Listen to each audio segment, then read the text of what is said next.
nagbabike ka walang helmet? Wala pong helmet po. Nakasan mo boses mo? Wala pong pambili. Ha? Wala ka pang bili? Opo. Saan ka pupunta? Trabaho po. Trabaho? Opo.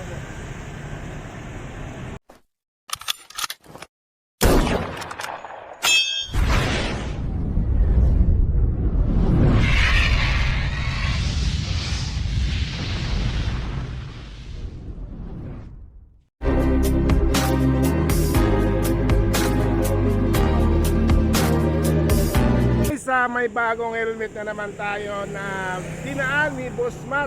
Pang-apat na helmet na itong binigay niya at kailangan maibigay natin to mamaya kung sino man ang palarin na makatanggap nito. Napakalupit nito guys, ang angas nito.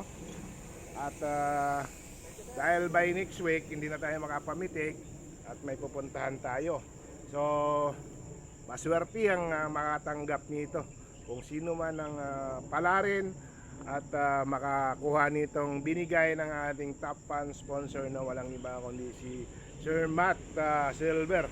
Thank you at abang-abang lang tayo dito sa mga nagbabike. Ayan guys, nagbabike siya dito, National Road, walang helmet.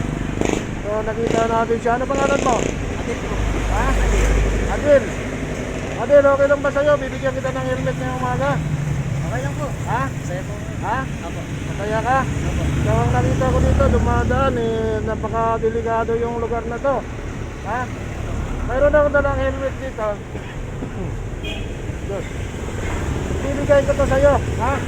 Yung helmet na to ay galing ko sa ating sponsor, si Matt Silver. Bibigay ko to sa'yo para sa safety mo, ano? Ha? So, sukat mo nga.